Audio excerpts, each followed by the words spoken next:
Welcome back to Tales from Outer Space, where we bring you the strangest, most bizarre encounters from the far reaches of the cosmos.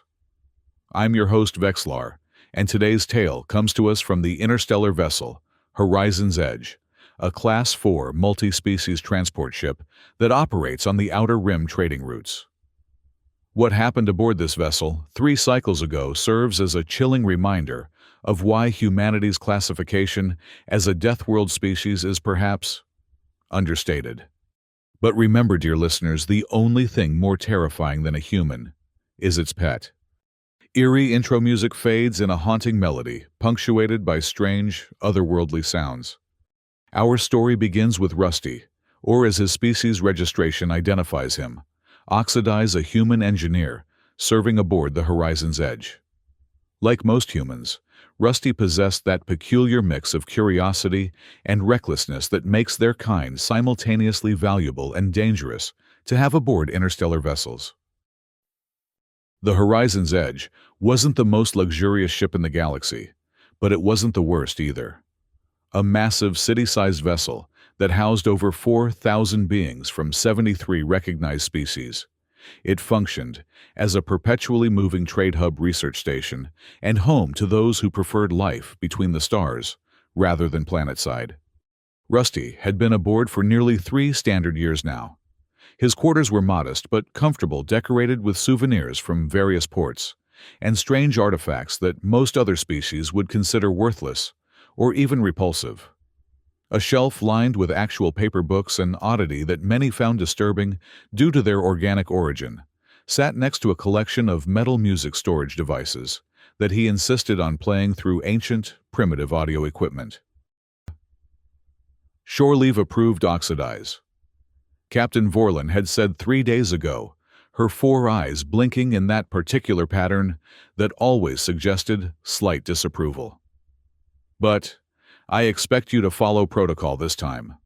No wandering into restricted zones, no sampling local intoxicants without medical clearance, and absolutely no bringing aboard unregistered biological specimens.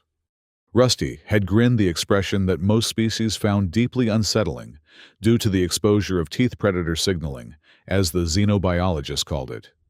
Wouldn't dream of it, Captain. Just a bit of shopping, maybe catch some local entertainment. Nothing exciting. Of course, Rusty had absolutely dreamed of it.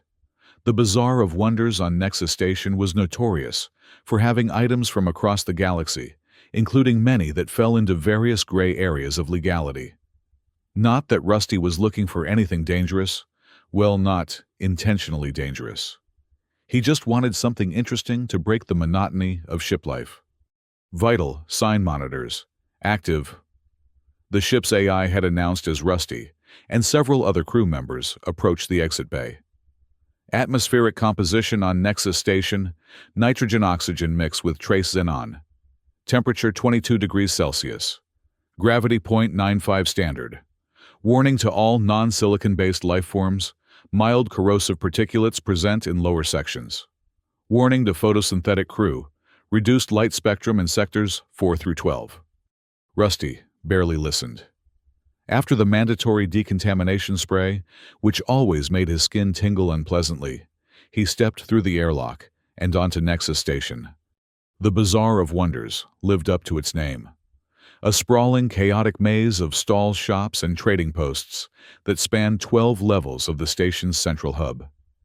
Beings of all shapes, sizes, and biological compositions haggled, browsed, and slithered their way through narrow passageways filled with exotic goods from across known space.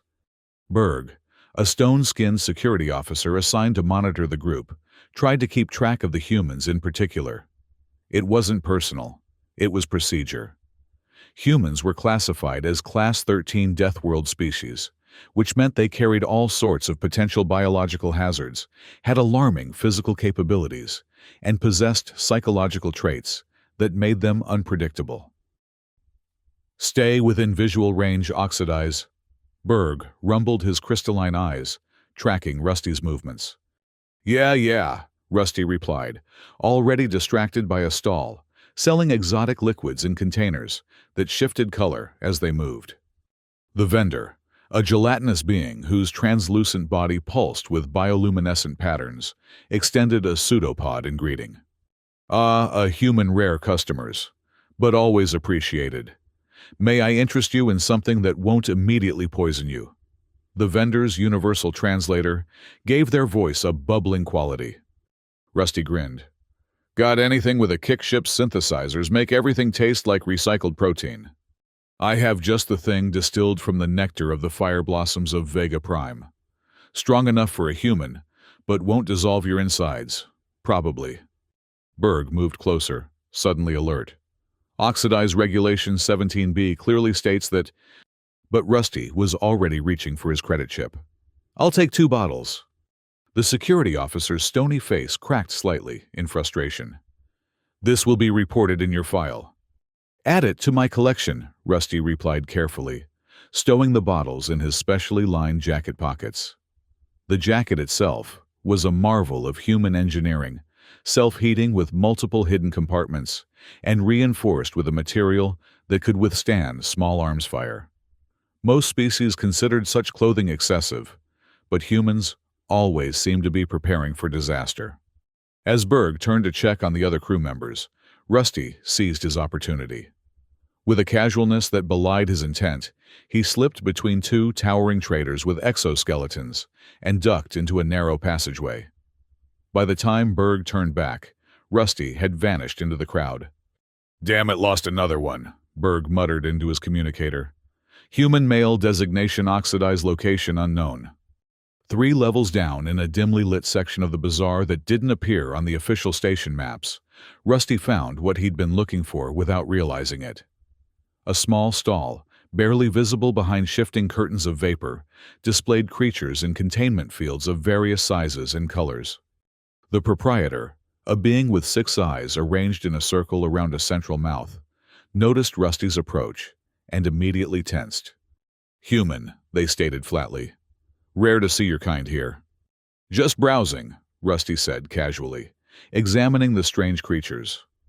Most were utterly alien floating gas sacs, with tendrils, crystalline structures that pulsed with inner light, amorphous blobs that seemed to be constantly reshaping themselves. But one containment field held something that made Rusty stop short. Inside, curled up on what appeared to be a soft cushion, was a small creature with 4 legs, a tail, pointed ears, and covered in orange fur with white markings. Is that a cat? Rusty asked, astonished. The vendor's eyes blinked in sequence. You recognize this beast? It's a juvenile predator from some backwater death world. Fascinating hunting instincts, but difficult to maintain. The previous owner couldn't handle its dietary requirements and aggressive tendencies. Rusty moved closer, mesmerized. The kitten, that's what it was. A simple earth kitten opened its eyes and let out a small mew that sent a jolt of nostalgia through Rusty's chest. He hadn't seen a cat in years, not since leaving Earth for his deep space assignment. How much? Rusty asked, already reaching for his credit chip. The vendor named a sum that would have bought a small spacecraft on some worlds. Rusty didn't even blink before agreeing. You understand the risks? The vendor asked, deactivating the containment field. This creature requires specific environmental conditions, regular protein feeding, and... I know exactly what it needs, Rusty interrupted carefully, lifting the tiny kitten. It fit in the palm of his hand, a small orange ball of fluff that immediately started purring. I'm from the same planet. The vendor's eyes widened. Ah, that explains much. With the kitten safely tucked inside his jacket, pressed against his chest, where it could feel his heartbeat and stay warm, Rusty made his way back toward the main concourse. He had to get back to the ship before security realized he'd gone missing for too long. Berg was waiting at the designated meeting point, his crystalline face set in an expression that on any species would clearly read as annoyance. Oxidize, the security officer rumbled. You violated direct orders by leaving the group. Rusty adopted his most innocent expression. Got turned around in the crowd. These stations all look the same to me, you know. Berg didn't believe him for a second, but couldn't prove anything. The group returns to the ship in 20 minutes. Do not disappear again.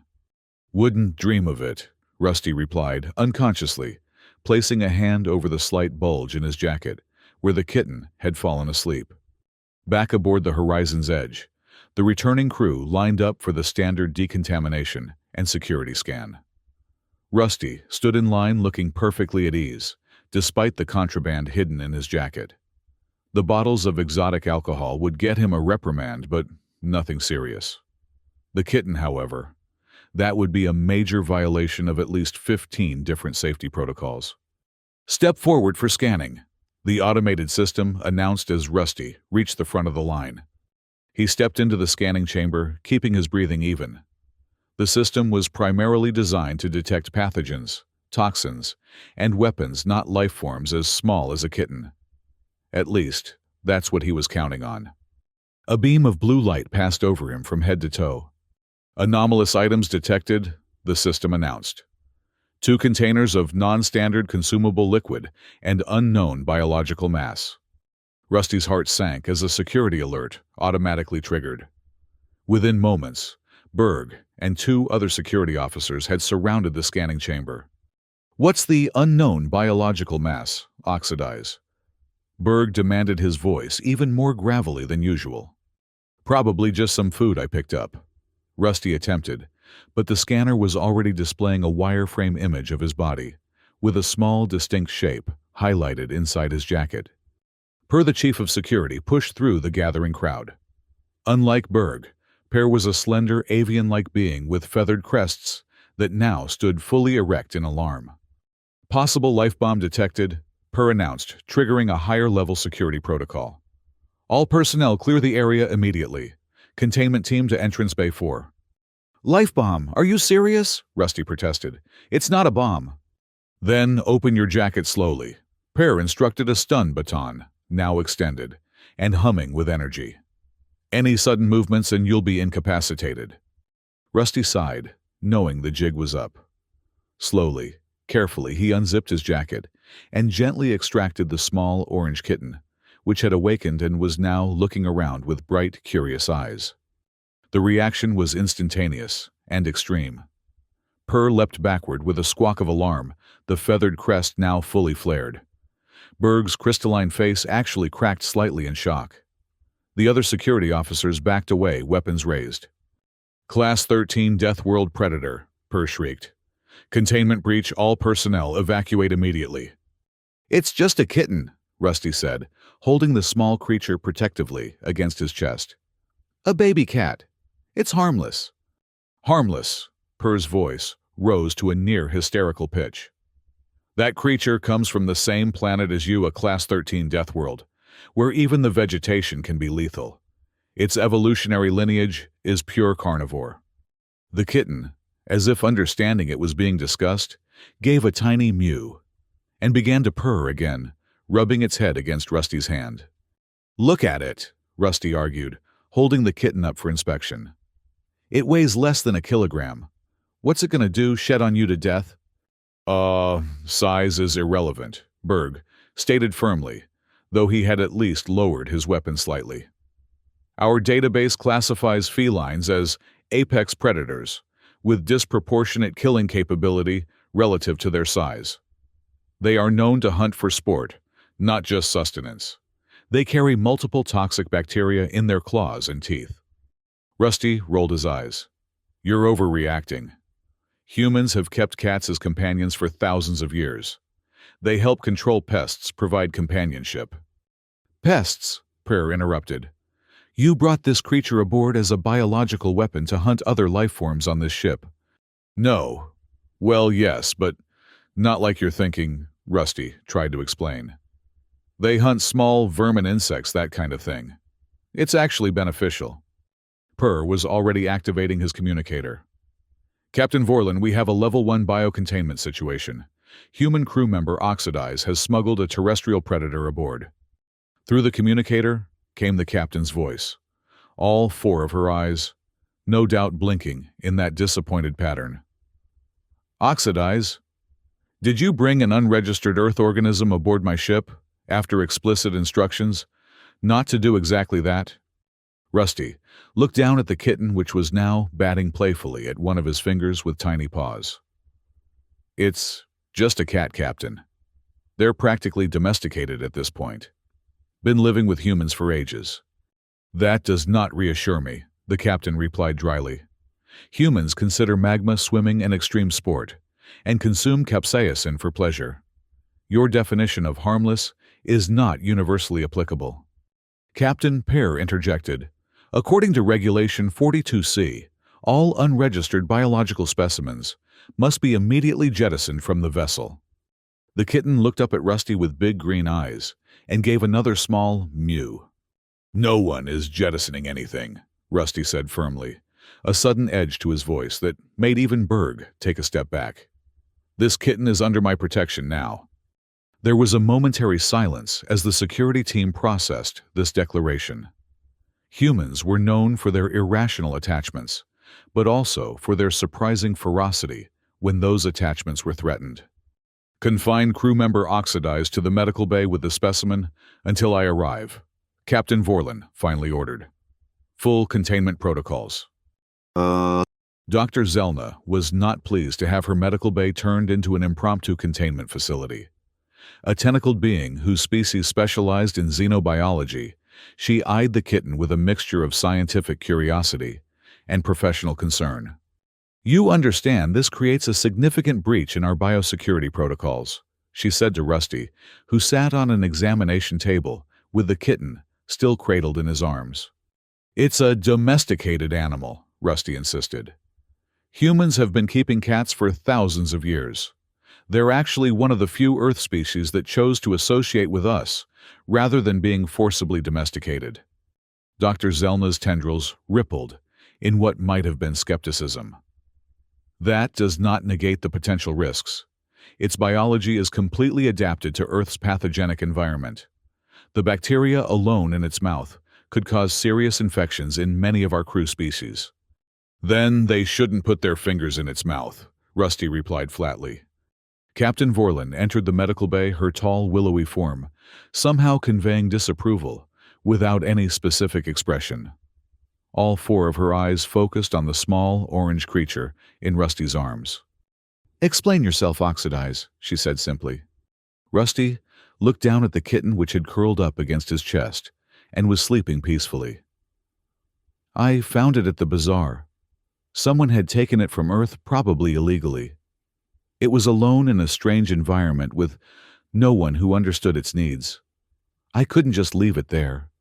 So you brought it aboard my ship instead, without clearance, without quarantine procedures, without even basic medical screening. I was going to tell you, Rusty lied, not very convincingly. After I got it settled in.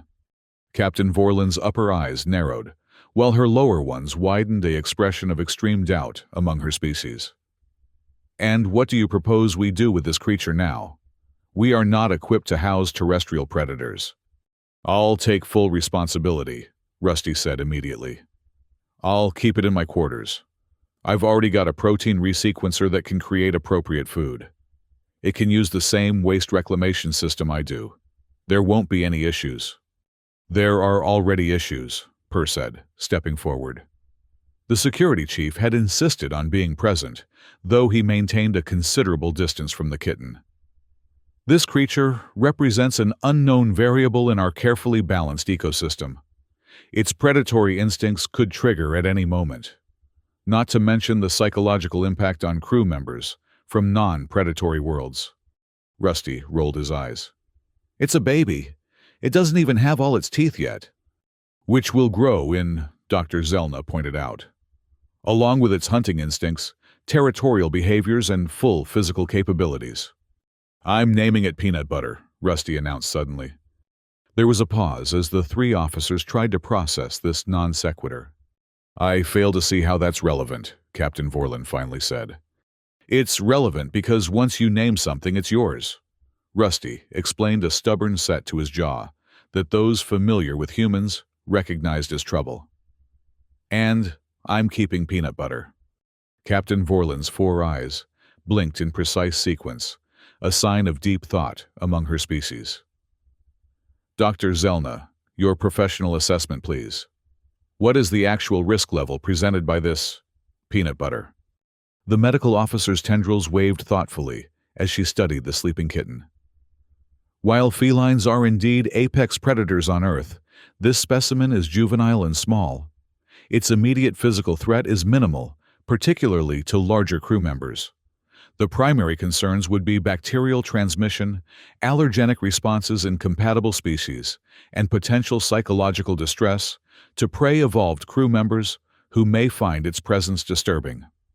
And longer term, the captain pressed. Difficult to predict without more data, Dr. Zelna admitted. Adult felines on Earth are solitary hunters with remarkable physical capabilities relative to their size.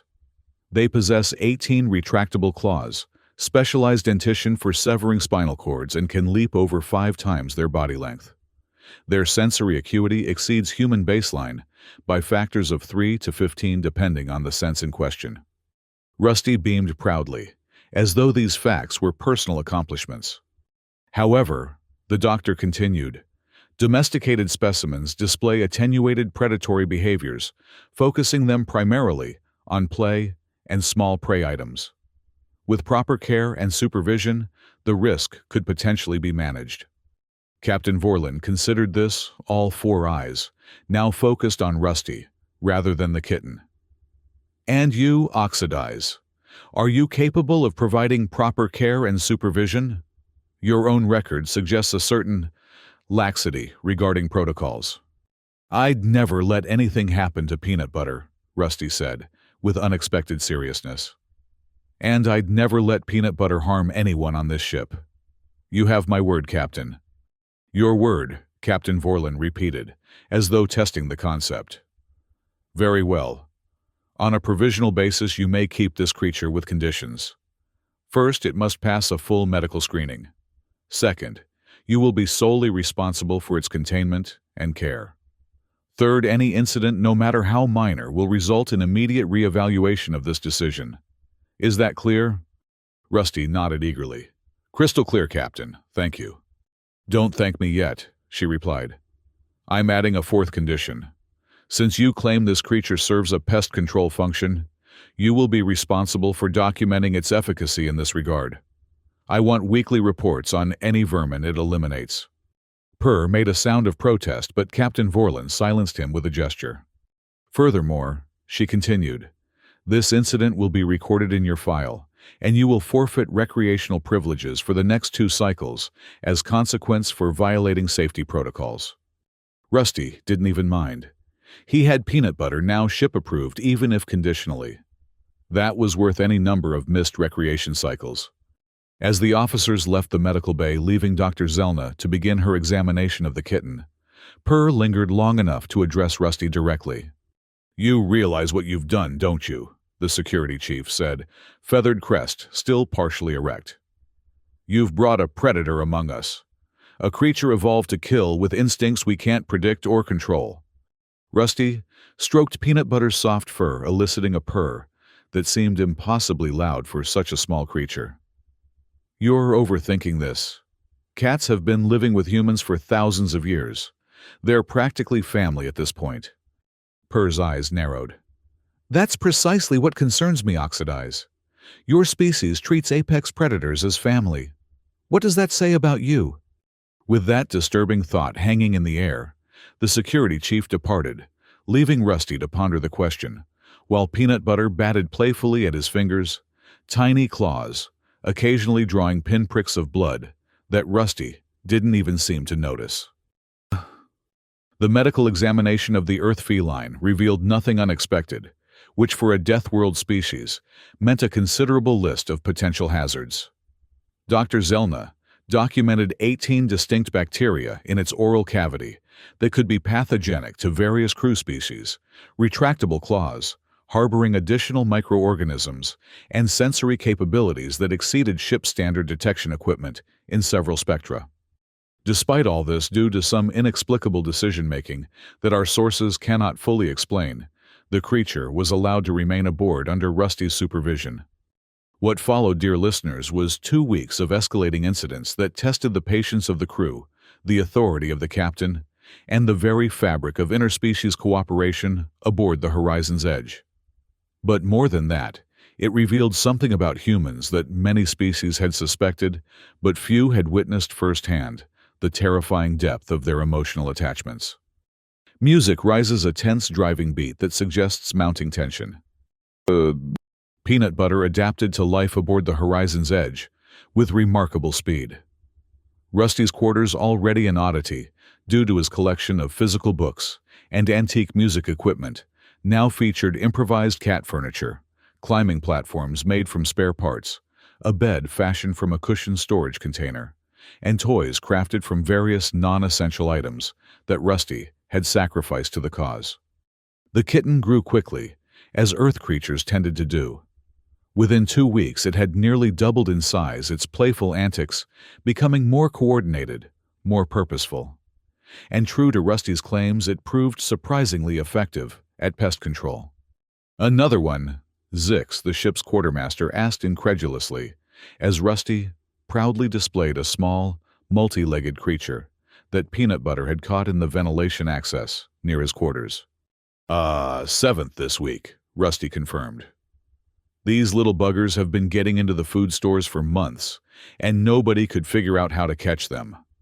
Peanut Butter found this one hiding behind a panel that wasn't even on the maintenance diagrams. Zix, being composed of interlocking crystalline structures that shifted and realigned as they moved, made a sound like glass wind chimes in a storm. Impressive if somewhat disturbing, the creature hunts autonomously without commands. That's what cats do, Rusty explained, watching as Peanut Butter batted the now-dead pest around like a toy. They're natural hunters. It's in their DNA. But they're also social with their chosen people. Watch this. Rusty made a small clicking sound with his tongue. Immediately, Peanut Butter abandoned the pest and trotted over, rubbing against Rusty's legs and purring loudly. See, best of both worlds. Independent enough to do their job without constant supervision, but social enough to form bonds. Zix shifted uncomfortably crystalline components, realigning in a pattern that suggested uncertainty. You speak of it as though it possesses higher cognition. Cats are plenty smart, Rusty said defensively. Not like us, sure, but in their own way. They understand more than most people give them credit for. As if to prove his point, Peanut Butter looked up at Zix and meowed loudly, then turned and trotted confidently down the corridor toward Rusty's quarters. See, it knows the way home, too. Zix made another chiming sound. Perhaps there is practical value to this arrangement after all. The maintenance crews have been struggling with the ventilation pests since the last resupply at Gamma Station. If your pet can eliminate them, it might justify the biosecurity exceptions Captain Vorlin has granted. Rusty grinned. Told you so. Cats have been earning their keep on ships since the first human vessels sailed Earth's oceans. There's a reason we brought them with us to the stars. Not everyone aboard the Horizon's Edge shared Zix's grudging acceptance of Peanut Butter's presence. Purr, in particular, maintained a vigilant watch for any sign that the Death World predator was becoming a genuine threat. It attacked crew member Lure without provocation, the security chief reported to Captain Vorlin 3 days later. Claws were deployed, causing minor lacerations. Captain Vorlin's 4 eyes, fixed on Rusty, who stood at attention in her office with Peanut Butter perched on his shoulder, a habit the kitten had developed and now refused to abandon. Explain this incident, Oxidize. Rusty sighed. It wasn't an attack, Captain. Lure was carrying those feathered tools they use for delicate circuit work. Peanut Butter thought they were toys and jumped up to play with them. It was a misunderstanding, not aggression. Crew member Lure required medical attention, Purr insisted. Dr. Zelna had to synthesize a specialized antibacterial treatment due to the earth bacteria introduced by the creature's claws. Minor scratches, Rusty countered. And Lure even admitted they weren't paying attention to their surroundings because they were focused on the repair job. Captain Vorlin raised a slender hand to silence both of them. This raises a valid concern regardless of intent. Your pet's instinctual behaviors may pose risks even without aggressive intent. What measures can you propose to prevent similar incidents? Rusty reached up to stroke Peanut Butter, who had begun purring loudly enough to be heard across the room. I've already started training sessions. Peanut Butter is learning which areas are off-limits and which crew members prefer to be avoided. I've also created a small harness, so I can keep better control in public areas. A harness, Purr scoffed. You think you can restrain a Deathworld predator with a piece of fabric? It's reinforced polymer, actually, Rusty replied calmly. The same material used in emergency pressure seals. It could hold back something 10 times Peanut Butter's size. Captain Vorlin considered this. Implement these measures immediately. Additionally, I'm restricting the creature's access to common areas during high traffic periods. It may remain free in your quarters and designated maintenance sections where its pest control functions are required, but must be harnessed or carried in all other ship sections.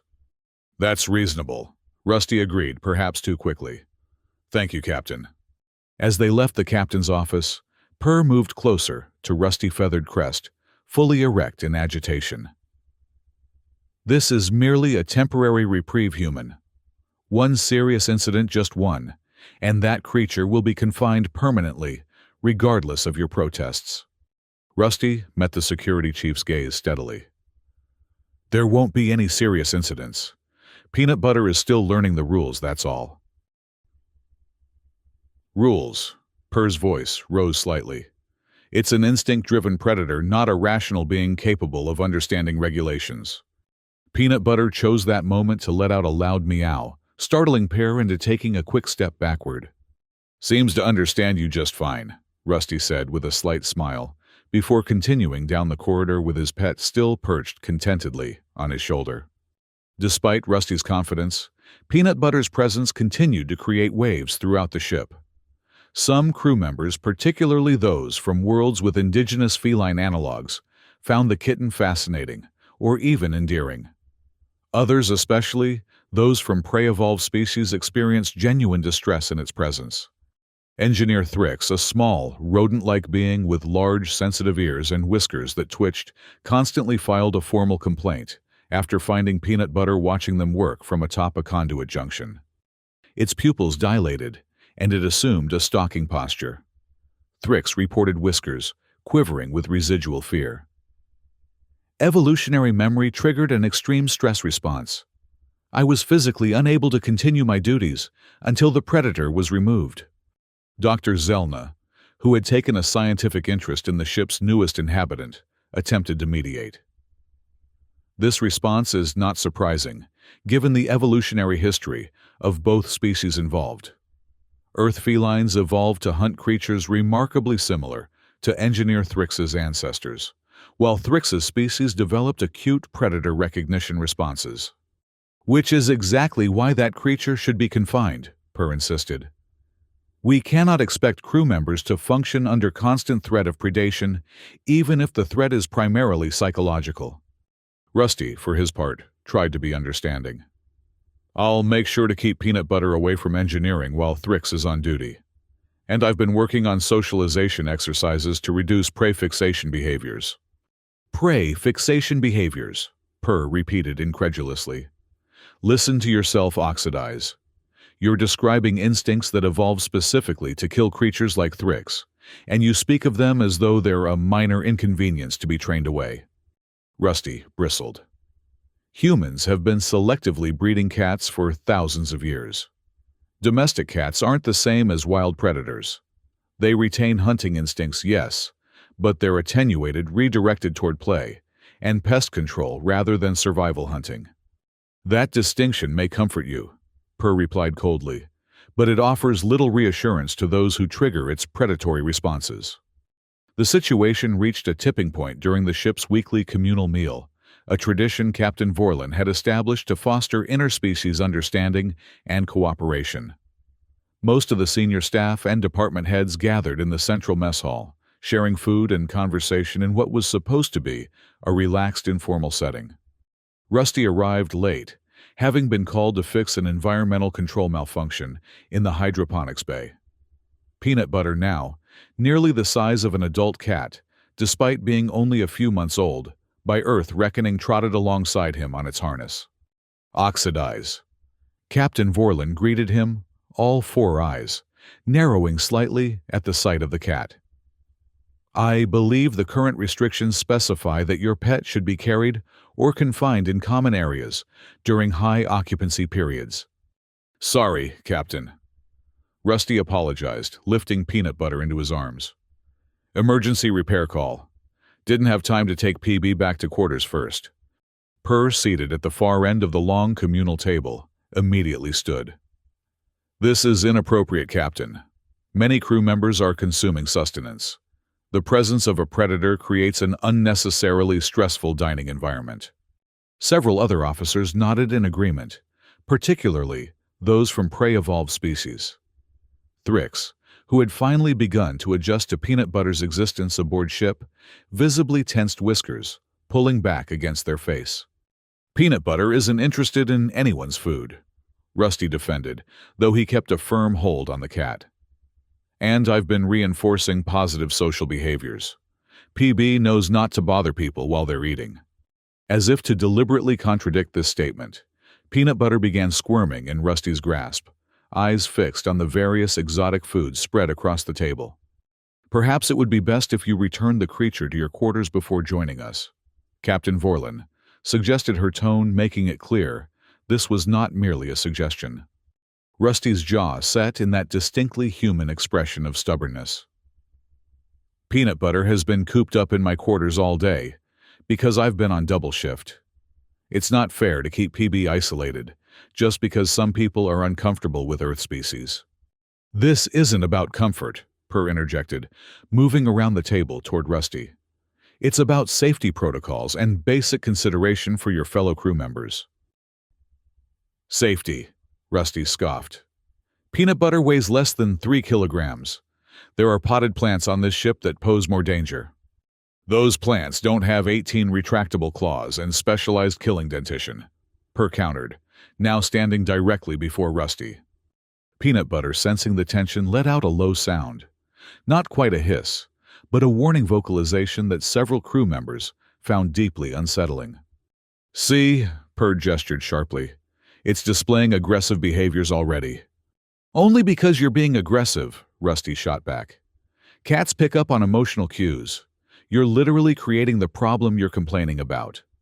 Captain Vorlin rose from her seat, all four eyes now fixed on the escalating confrontation. Enough, both of you. Oxidize, please secure your pet as requested. We can discuss accommodation policies after the meal in a more appropriate setting. For a moment it seemed Rusty might refuse a direct violation that would have serious consequences for his position aboard ship. But then, with visible reluctance, he nodded. Fine. I'll take Peanut Butter back to quarters. But this conversation isn't over. As he turned to leave, however, Peanut Butter made a sudden, powerful leap from his arms. With the preternatural agility characteristic of Earth felines, the cat landed directly on the communal table, right in the midst of the various food containers and serving implements. Chaos erupted. Thrix let out a high-pitched alarm call and dove under the table. Several other prey-evolved crew members scrambled backward, overturning chairs in their panic. Purr immediately reached for his stun baton, while Captain Vorlin called sharply for order. Peanut Butter, apparently oblivious to the havoc it had caused, calmly walked to a platter of synthesized protein cubes, sniffed them curiously, and then began eating one. Containment breach, Purr shouted, activating his baton with a threatening hum of energy. All personnel clear the area. Don't you dare! Rusty lunged forward, placing himself between Pear and the cat. Put that baton down right now! Purr's feathered crest was fully erect, a sign of extreme agitation among his species. The predator has broken containment and is displaying hunting behaviors in a communal space. Standard protocol demands immediate neutralization of the threat. Threat, Rusty's voice rose dangerously. It's eating a protein cube, not attacking anyone. Lower that baton, or I'll shove it somewhere your medical scans won't find it. The room fell silent at this explicit threat of violence, something virtually unheard of aboard the tightly regulated Horizon's Edge. Even Captain Vorlin seemed momentarily at a loss for words. In the silence, Peanut Butter finished the protein cube, licked its chops contentedly, and then trotted across the table to rub its head against Rusty's arm, purring loudly enough for everyone to hear. "Nobody touches my cat," Rusty said, his voice now deadly quiet as he scooped Peanut Butter up and cradled it protectively against his chest. "Nobody." Purr hadn't lowered the baton, though he had taken a step back. "This incident will be reported in full. The creature has demonstrated it cannot be reliably contained even with direct supervision. It represents an unacceptable risk to ship safety. The only risk here is you overreacting to a harmless animal," Rusty countered, stroking Peanut Butter, who continued to purr contently, seemingly unaware of the tension surrounding it. "PB was just hungry. No harm done." Captain Vorlin finally found her voice. "Both of you stand down immediately. This is not the appropriate venue for this confrontation." She turned to address the gathered crew members, many of whom were still in various states of alarm. "Meal service is suspended for 30 minutes while we resolve the situation. Please return to your stations or quarters until further notice." As the mess hall emptied, Captain Vorlin fixed her four-eyed gaze on Rusty. "Take your pet to your quarters immediately, Oxidize. Then report to my office. This incident cannot go unaddressed." Rusty nodded stiffly, still glaring at Purr, who had finally deactivated his baton, but continued to watch Peanut Butter with obvious hostility. "This isn't over," Purr warned, as Rusty passed him on the way to the exit. "You're right about that," Rusty agreed, a dangerous edge still in his voice.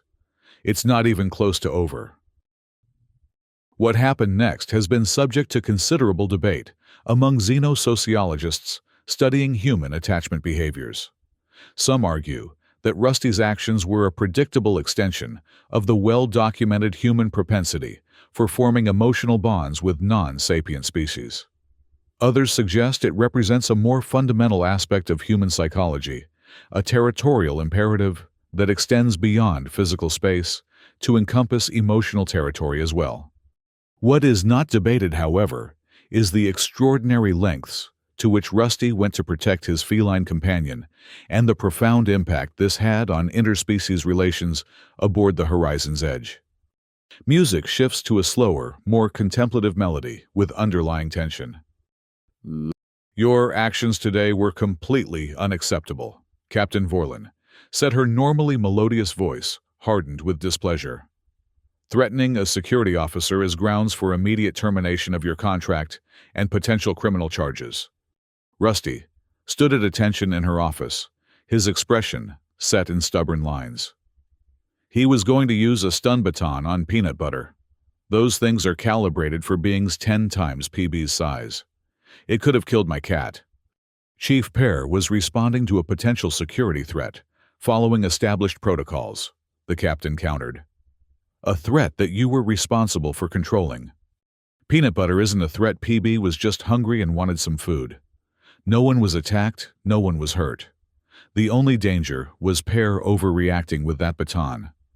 Captain Vorlin's four eyes blinked in the specific pattern that Rusty had come to recognize as profound frustration.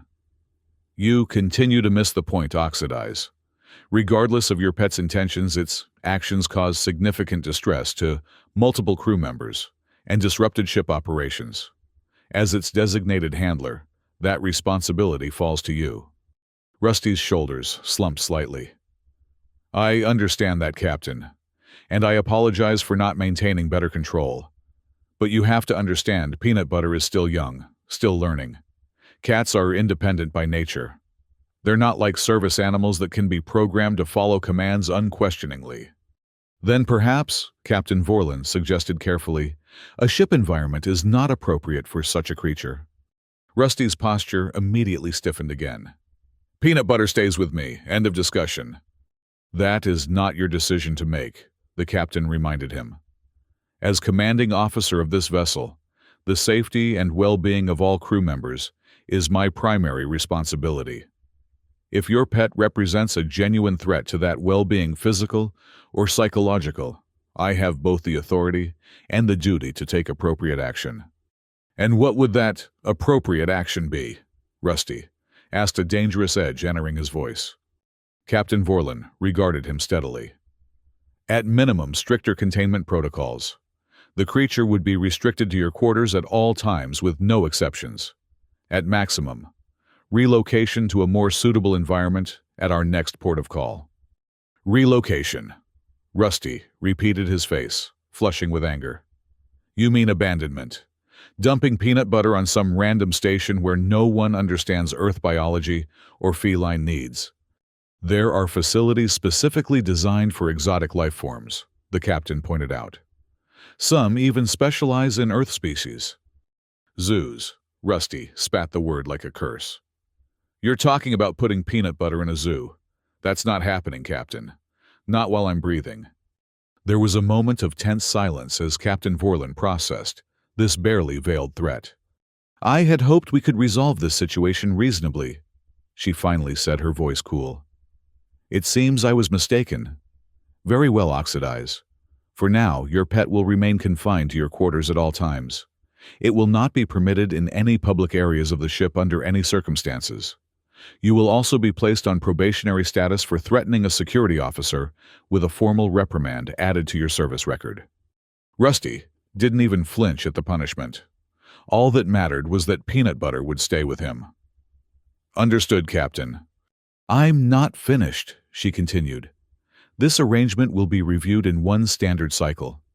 If there are no further incidents, we may consider relaxing the restrictions. If, however, your pet causes any additional disruptions, even minor ones, more permanent measures will be implemented. Is that clear? Crystal clear, Rusty replied, his voice carefully neutral, despite the fury still evident in his eyes. Dismissed, Captain Vorlin said with a wave of her slender hand. And Oxidize, consider this your final warning. The next incident involving either you or your pet will have consequences you won't find acceptable. Rusty left without another word, his stride stiff with barely contained anger.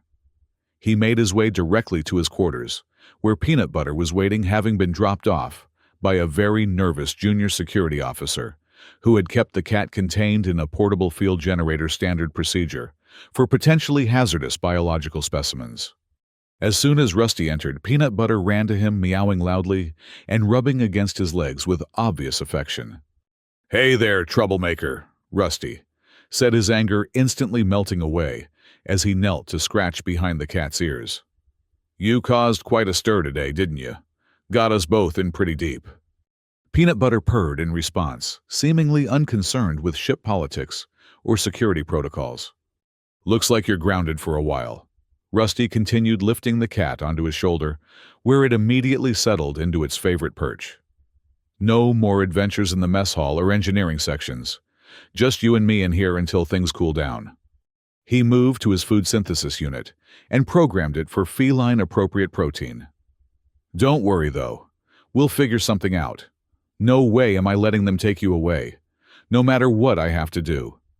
Peanut butter merely purred louder, as though in complete agreement with this declaration of defiance. For the next few days, Rusty complied with the captain's restrictions to the letter. Peanut butter remained confined to his quarters, and Rusty himself kept a low profile, focusing on his engineering duties and avoiding unnecessary interactions with the security team. Purr, for his part, seemed equally interested in avoiding further confrontation, though he made a point of stationing additional security monitors near Rusty's quarters, ostensibly for routine surveillance upgrades. But the timing was hardly coincidental.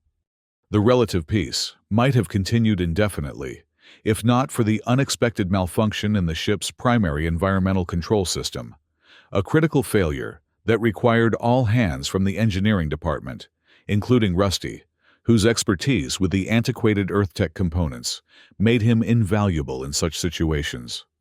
Estimated repair time, 6 to 8 hours, Chief Engineer Kral announced during the emergency briefing. A massive silicon-based life form, whose rock-like exterior belied a brilliant technical mind, Kral spoke in the clipped, precise manner of their species. All engineering personnel on continuous duty until systems restored. Failure containment priority alpha. Rusty raised his hand. Chief, I need to make arrangements for my pet first. The containment protocols? Negative, Kroll interrupted. All personnel required immediately. Environmental systems failing in sections 8 through 17. Oxygen depletion already at critical levels in section 12. I understand the urgency, Rusty insisted, but I need 5 minutes to secure my quarters and make sure Peanut Butter has enough food and water for an extended period. Kroll's crystalline features shifted in the pattern that signified impatience. 2 minutes allowed. Report to Junction 42B immediately thereafter. Further delay unacceptable. Rusty didn't waste time arguing. He sprinted back to his quarters, hastily filled Peanut Butter's food and water dispensers to maximum capacity, and made sure all potential escape routes were securely sealed. The cat watched these preparations with typical feline curiosity, head tilted slightly, as though trying to understand the sudden burst of activity. Got to go, PB, Rusty explained, giving the cat a quick scratch under the chin. Emergency situation. You be good, stay out of trouble, and I'll be back as soon as I can. Peanut Butter merely blinked slowly in response, what cat behaviorists on Earth would recognize as a sign of trust and affection. Computer seal quarters and activate security protocol Alpha on exit, Rusty instructed as he headed for the door. No entry or exit permitted, except by Captain's override or my personal authorization until further notice. Security Protocol Alpha acknowledged. The ship's AI responded tonelessly. Quarters sealed upon occupant departure. With one last glance at Peanut Butter, who had already settled onto Rusty's bed for a nap, Rusty hurried out to join the emergency repair team. The environmental system failure proved even more serious than initially reported. What began as a localized malfunction quickly cascaded through interconnected systems, threatening life support throughout nearly a third of the ship. The engineering team worked frantically, bypassing damaged components, rerouting critical systems, and manually overriding safety protocols that were hindering rather than helping the situation. 8 hours stretched into 12, then 16, as exhausted engineers fought to contain the spreading failure. Rusty worked alongside them without complaint, his human endurance proving valuable as other species began to falter under the extended stress and physical demands of the emergency. Oxidize. Chief Engineer Kroll called out approximately 18 hours into the crisis. Access shaft 22C requires immediate attention. Thermal exchange unit failing. Temperature approaching critical levels. Rusty, despite his fatigue, nodded and gathered his tools. Access shaft 22C was a narrow maintenance tunnel that ran behind the ship's primary power distribution nodes, hot, cramped, and dangerous, even under normal circumstances. Now, with systems failing unpredictably, it was potentially lethal. I'm on it, he said, double-checking his environmental suit. The temperature in the shaft would be well beyond what most species could tolerate, even briefly. Estimated repair time. Unknown, Kroll admitted. Sensors in that section unreliable. Proceed with caution. Communication may be intermittent due to interference. Rusty smiled grimly. Just another day in engineering, right? He entered the access shaft without further comment, sealing the entry hatch behind him. The temperature hit him immediately, even through his protective suit. According to his heads-up display, the ambient temperature was hovering around 90 degrees Celsius, hot enough to kill most organic life forms within minutes. His suit could protect him for perhaps 30 minutes at most, before its cooling systems would be overwhelmed. Moving carefully through the cramped space, Rusty navigated toward the failing thermal exchange unit.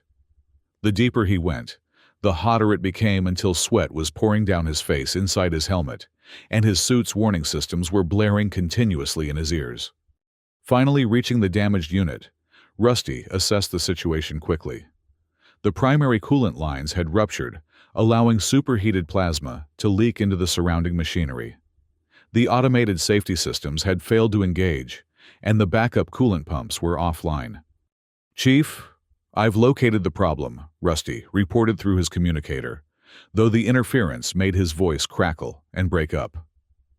Primary coolant breach, safety systems non-responsive. I'm going to attempt manual shutdown of the exchange unit, then reroute through secondary systems.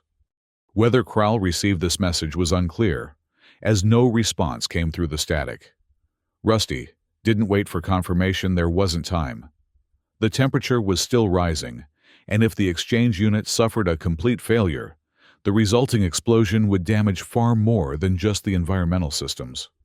Working methodically, despite the increasing heat and the constant warnings from his suit, Rusty began the complex process of shutting down the exchange unit without triggering a catastrophic pressure buildup. It required bypassing multiple safety interlocks, manually venting excess thermal energy through emergency channels, and simultaneously preparing the secondary systems to take over the critical cooling functions. His suit's temperature readout showed 110 degrees Celsius, now well beyond its design parameters. Warning messages flashed continuously across his heads-up display. Critical thermal exposure. Suit integrity compromised. Immediate evacuation required. Rusty ignored them all. The job wasn't finished yet. With shaking hands, whether from fatigue, heat stress, or both was impossible to tell, he made the final connections that would bring the secondary cooling system online. For a moment, nothing happened. Then, with a shuddering vibration that ran through the entire access shaft, the backup systems engaged. Temperature readings immediately began to drop as the superheated plasma was properly contained and cooled. "Chief," Rusty gasped into his communicator, his voice barely audible even to himself. "Job done. Secondary systems, online. Primary unit, contained." There was no response, just more static. It didn't matter. The repair was complete. Now he just needed to get out before his suit failed completely. Turning back toward the entry hatch, Rusty found his vision blurring, his movements becoming uncoordinated as heat stress took its toll. The distance that had seemed manageable on the way in now stretched before him like an impossible marathon. His suit's readouts were no longer displaying coherent information, just flashing red warnings that he could barely focus on. One step at a time, he muttered to himself using an old human technique of self-encouragement that many species found bizarre. "Just keep moving. Think about peanut butter waiting for dinner.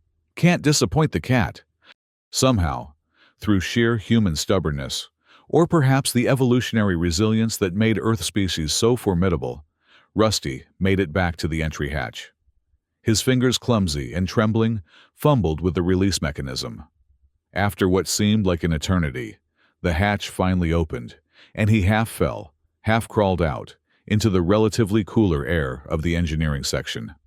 The last thing he remembered before losing consciousness was Chief Engineer Kral's crystalline face looming over him, features arranged in what might have been concern, and the distant sound of emergency medical alerts blaring throughout the ship. The human body is a remarkable piece of biological engineering, dear listeners. Evolved on a planet where conditions can change rapidly and dramatically, where predators and prey engage in endless evolutionary arms races, where survival often depends on enduring what should, by all rational measures, be unsurvivable. The medical staff aboard the Horizon's Edge had treated human injuries before, but what they witnessed in Rusty's case left even the experienced Dr. Zelna questioning her understanding of terrestrial biology. Music shifts to a slower, more reverent tone. Rusty regained consciousness in the medical bay, surrounded by monitoring equipment and the concerned face of Dr. Zelna, whose tentacles were moving in the precise patterns that indicated medical assessment in progress. "Remain still," she instructed, when she noticed his eyes opening. "You have sustained significant thermal damage to peripheral tissues. Recovery protocols are active, but incomplete." Rusty tried to speak, found his throat too dry, and had to swallow painfully before words would come. "How long was I out?" 27 standard hours, Dr. Zelna replied, manipulating controls on a nearby medical console. "Your core temperature upon arrival was 42 degrees Celsius, a level that would cause permanent neural damage in most species. Third-degree thermal burns covered approximately 20% of your dermal surface. Severe dehydration, electrolyte imbalance, respiratory inflammation from superheated gas inhalation. Rusty processed this clinical assessment with typical human nonchalance. So I'm okay then. Dr. Zelna's tentacles froze momentarily in what might have been exasperation. You should not be alive, let alone conscious and capable of speech. Even for a death world species, your recovery rate exceeds expected parameters by a significant margin. Humans are tough, Rusty said with a weak attempt at his usual grin. How's the ship? Did the repairs hold? All critical systems have been restored to operational status. A new voice answered as Captain Vorlin entered the medical bay. Thanks in no small part to your actions in Access Shaft 22C. Chief Engineer Kral speaks quite highly of your technical expertise and, what was the phrase, irrational resilience in the face of certain death. Rusty attempted to sit up, winced at the pain this caused, but persisted anyway. Just doing my job, Captain. Your job does not typically include exposing yourself to temperatures that would cook most organic matter, Captain Vorlin observed dryly. According to Dr. Zelna's report, the environmental suit you were wearing should have failed completely after 15 minutes in those conditions. You were in the access shaft for nearly 40 minutes. The suit did fail, Rusty admitted. About halfway through the repair job. But I was almost done, so it seemed stupid to leave just because things got a little warm. A little warm, the captain repeated incredulously. The temperatures in that section were recorded at levels that would melt several metallic alloys used in ship construction. Yet you not only survived, but completed a complex series of technical procedures, while essentially being cooked alive. Rusty shrugged, then immediately regretted the movement as pain lanced through his burned shoulders. Like the doctor said, death world species. We evolved to handle rough conditions. Captain Vorlin regarded him with all four eyes, focused intently, her species' expression of profound interest. Indeed, perhaps we have underestimated just how rough those conditions must be to produce beings with such remarkable physical tolerances. Speaking of remarkable beings, Rusty said, suddenly remembering. Is Peanut Butter okay? I've been gone a lot longer than I planned. A flicker of something, perhaps amusement, perhaps resignations passed across the captain's features.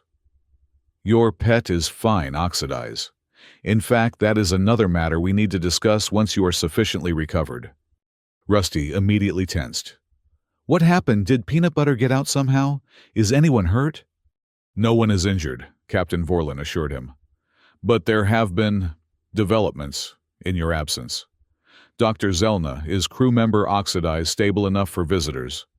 The medical officer's tentacles waved in an affirmative pattern. His condition is stabilized, though complete recovery will require additional treatment cycles. Brief visitation is acceptable, provided it does not cause undue stress or exertion. Excellent. In that case, the captain turned toward the medical bay entrance and made a small gesture. To Rusty's astonishment, Pear entered, carrying a familiar orange form in his arms. Peanut Butter appeared completely at ease, purring loudly enough to be heard across the room, and actually rubbing its head against the security chief's feathered chest. What the hell? Rusty blurted out, too surprised to maintain any pretense of military decorum. Pear's expression was difficult to read, his avian features arranged in what might have been embarrassment. Your quarters were within the section affected by the environmental control failure, he explained stiffly. When life support began to deteriorate, security protocols automatically overrode your lockdown to allow emergency evacuation. We found your pet in a state of considerable distress, Captain Vorlin continued. The temperature and oxygen levels had dropped to potentially dangerous levels. Chief Pear coordinated the rescue operation personally. Rusty looked from the captain to Pear to Peanut Butter, still processing this unexpected scenario. You rescued my cat.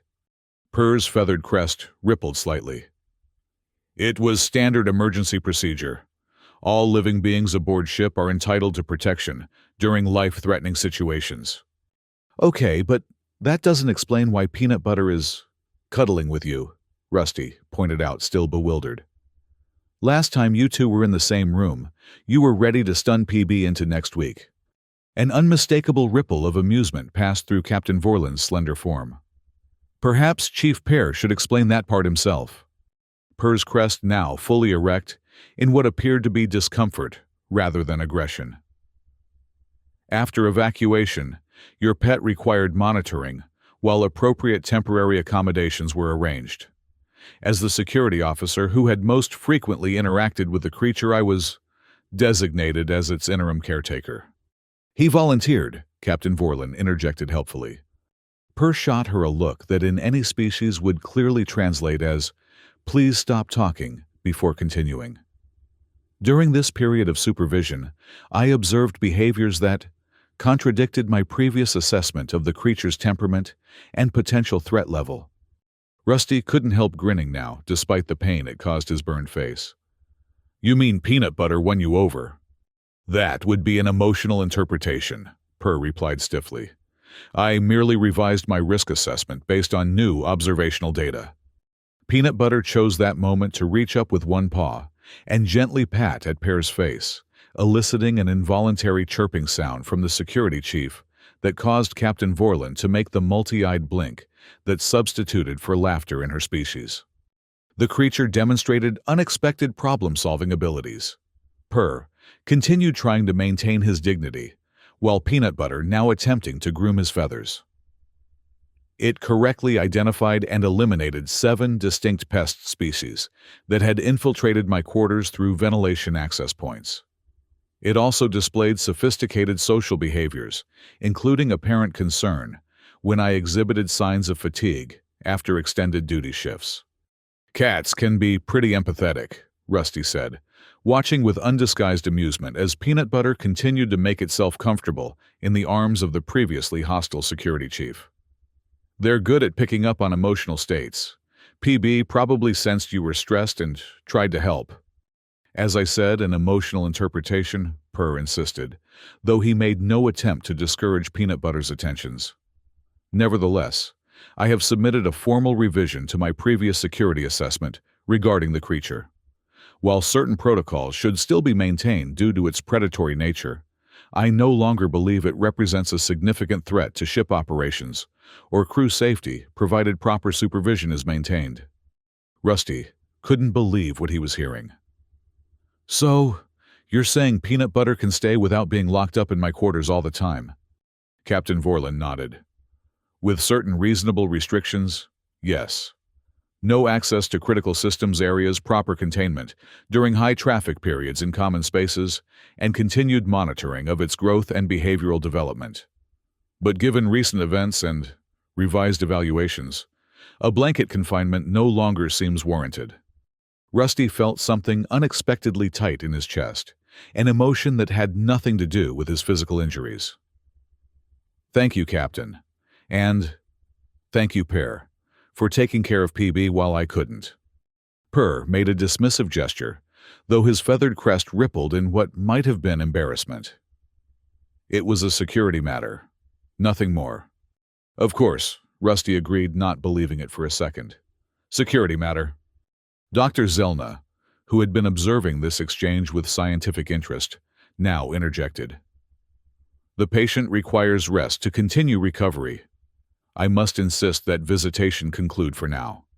"Agreed," Captain Vorlin said, turning to leave. "Rest well, Oxidize. Your repair shift schedule has been suspended until Dr. Zelna certifies you fit for duty. Use the time to properly recover. We need our engineers at full capacity, particularly those with your unique thermal tolerance." As the captain left, Per stepped closer to Rusty's bed, still cradling Peanut Butter, who was now half asleep and purring contentedly. "Your pet will remain under my supervision until you are released from medical care," the security chief said, his tone formal, but lacking the hostility that had previously characterized his interactions with Rusty. "All appropriate accommodations have been arranged." Seems like you two have worked things out pretty well," Rusty observed, nodding toward Peanut Butter's comfortable position. "Never thought I'd see the day." Per's crest rippled again. "The creature is not what I expected, much like its owner." With that cryptic comment, The security chief turned and left Peanut Butter still nestled securely in his arms, leaving Rusty to ponder this unexpected development as Dr. Zelna administered another round of treatment for his burns.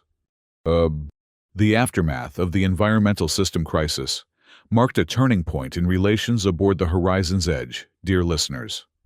Not just between Rusty and the security team, but in how many crew members viewed their human colleagues.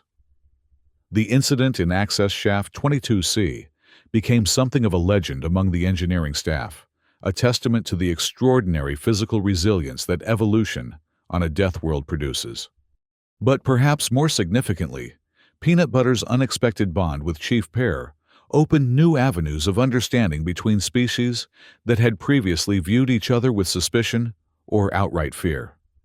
The security chief, once the most vocal opponent of allowing an Earth predator aboard ship, became its most unlikely advocate. Music shifts to a more upbeat, hopeful melody. 2 cycles later, Rusty was back on duty, his burns healed with only minimal scarring. Another testament to human regenerative capabilities that continued to fascinate Dr. Zelna. Peanut Butter, now officially registered in the ship's biological inventory as Support Animal Pest Control, Earth Origin, had settled into a routine that included regular visits to various ship sections where vermin infestations had previously been problematic. Most surprisingly to everyone, including Rusty himself, was the formation of what could only be described as an interspecies fan club for the cat. Crew members who had once viewed Peanut Butter with fear or suspicion now requested visits to their work areas, both for pest control purposes and for what many described as psychological benefits of interacting with the Earth feline. Even Engineer Thrix, who had initially filed formal complaints about Peanut Butter's presence, gradually developed a cautious appreciation for the cat after it eliminated a particularly stubborn infestation of microfungal spores that had been contaminating sensitive equipment in the engineering bay. Its hunting efficiency exceeds our best detection systems, Thrix admitted reluctantly during a department meeting, whiskers twitching with what might have been grudging respect. The creature located spore colonies in ventilation junctions that our scanners couldn't penetrate. Chief Engineer Kral, whose silicon-based biology made them naturally immune to most organic contaminants, nevertheless recognized the practical value. Biological detection system superior to mechanical alternatives in specific applications. Continued utilization recommended for maintenance efficiency. Captain Vorlin, ever the pragmatist, officially designated Peanut Butter as part of the ship's maintenance team, a decision that made Rusty inordinately proud and caused no small amount of amusement among the human crew members. Pear, however, underwent perhaps the most dramatic transformation. The security chief, who had once advocated for Peanut Butter's removal from the ship, now regularly scheduled security consultations that mysteriously coincided with Rusty's repair shifts, allowing him to monitor the Earth predator, while its primary handler was unavailable. The creature has tactical applications I hadn't previously considered, Pear explained, when Rusty caught him allowing Peanut Butter to sleep on his desk during a security briefing. Its sensory acuity exceeds our standard detection equipment in several key parameters, and its psychological impact on potential threats could be significant. You mean it's cute and you like having it around, Rusty translated with a grin. Pear's feathered crest rippled in that now familiar pattern of embarrassment. That would be an emotional interpretation not befitting a security assessment. Of course, Rusty agreed, still grinning. Very professional. The true nature of the changed relationship became clear during the ship's next scheduled maintenance stop at Gamma Station, a massive space habitat that served as a major hub for interstellar commerce. While most of the crew took advantage of the opportunity for shore leave, exploring the station's various entertainment and shopping districts, Rusty found himself approached by Captain Vorlin just before he was due to disembark. "A moment of your time, oxidize," she said, all 4 eyes focused on him in that intense manner that usually preceded either a reprimand or an unusual assignment. Of course, Captain Rusty replied, wondering what he or Peanut Butter might have done to warrant official attention this time. I've received a rather unusual request from Chief Purr. She began, a hint of amusement in her melodious voice. He has suggested that your pet might benefit from proper training in security protocols, given its continued presence in sensitive areas of the ship. Rusty raised an eyebrow. Security training for a cat? Indeed. He has requested permission to accompany you and the creature during shore leave to acquire appropriate training materials and specialized equipment that might facilitate this process. It took Rusty a moment to process what was actually happening. Captain, is Purr asking if he can go shopping for cat toys with me? Captain Vorlin's 4 eyes blinked in her species equivalent of a smile. I believe that would be an accurate, if somewhat informal, assessment of the situation. He seemed quite invested in the idea. Rusty couldn't help laughing. Well, who am I to stand in the way of ship security? Tell him Peanut Butter and I would be delighted to have his expertise on our shopping expedition. And so it came to pass that Rusty Peanut Butter secured an especially designed harness that Pear had commissioned from the ship's fabrication department, and the once hostile security chief spent a thoroughly enjoyable day exploring the pet supply vendors of Gamma Station. Purr approached the task with the same meticulous attention to detail that characterized his security work, carefully evaluating each potential purchase for durability, enrichment value, and what he termed predatory satisfaction potential. By the end of the day, they had acquired an impressive collection of toys, scratching posts, climbing structures, and various other feline accessories that would require a dedicated storage area in Rusty's quarters. You realize this is completely ridiculous, right? Rusty commented as they made their way back to the ship, laden with packages. 3 months ago, you wanted to stun Peanut Butter into oblivion for eating a protein cube. Now, you're buying PB custom-made hunting toys with your own credits. Purr's crest rippled, but there was a different quality to it now. Less embarrassment, more something that might almost be described as amusement. I have revised my assessment based on new data. That is the foundation of sound security protocol. Uh-huh, Rusty replied skeptically. And the fact that you let Peanut Butter sleep on your pillow when you were watching PB during my medical recovery, that was also sound security protocol? The creature expressed a preference for elevated resting positions, Purr stated with dignity. Accommodating this preference resulted in more efficient monitoring. Rusty just smiled and shook his head, watching as Peanut Butter, now comfortably perched on Pear's shoulder in a perfect mimicry of how the cat often rode on Rusty's own shoulder, purred contentedly, and occasionally batted at the security chief's feathered crest with gentle paws. You know, Rusty said as they approached the ship's docking bay, on Earth, there's an old saying, dogs have owners, cats have staff. I think you've been officially recruited into Peanut Butter's personal service team. Purr considered this for a moment, his avian features thoughtful. This implies a hierarchical relationship with the feline in a dominant position. Interesting. Perhaps there is an evolutionary advantage to cultivating such perceptions among potential caretakers. Or maybe PB just has you wrapped around one tiny paw, Rusty suggested with another grin. Purr's crest fluttered in what was definitely amusement now. A security officer never reveals all vulnerabilities oxidize, even to fellow staff members.